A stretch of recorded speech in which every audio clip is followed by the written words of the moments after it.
Hey guys, this is Dizzy G, and I am an ambassador with Manic Panic. Today I'm going to show you how to do the much sought after Scene Queen rainbow, leopard, and zebra print hair using some of my favorite colors by Manic Panic. Manic Panic is vegan and they're cruelty free, and they were created by Tish and Snooki. They also actually just recently celebrated their 43rd anniversary. Now, I know what you're thinking. Why choose leopard print and zebra print for your first video? Well, because most people are under the misconception that it's very hard to do or that it's complicated.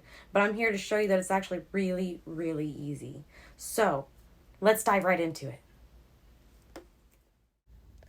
Okay, so let's start off with a simple explanation. You're going to do some irregular circles, some disconnected circles, and some almost squares, and fill in the gaps with some dots. And those dots don't have to be pretty. They can be a little messy. The closer it is, the better. And if you can't figure out how to do it, I would suggest looking at a picture and mimicking the pattern that's on the picture.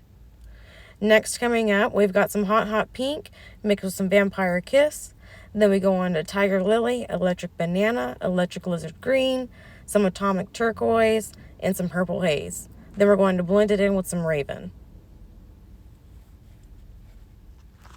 Now, I live in a pretty small town, so finding a live person to do this on is pretty hard.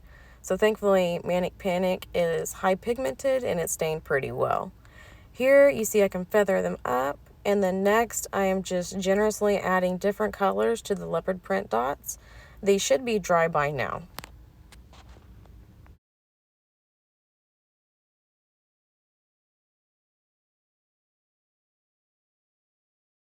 Now, zebra print is a little bit harder to explain, so I'll try my best.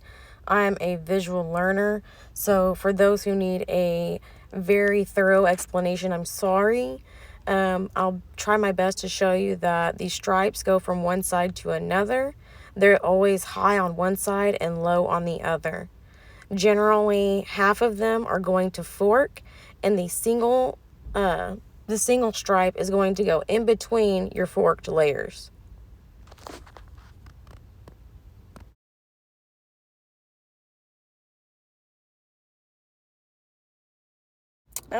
I don't think you'll be throwing your client around as much as I am, but you're going to want to use very cold water and as cold as you can stand and gently rub the color off. Be careful not to smudge the Raven into the rest of the colors because it will dull it. And here we are, our finished look. So beautiful. Thank you very much for joining me today, guys. I hope you liked the tutorial. Please like, subscribe, follow, all that good stuff. My Instagram will be listed below. And if you'd like to see anything else, especially on long hair, I'm always taking models. So please feel free to volunteer, and I'll see you guys later.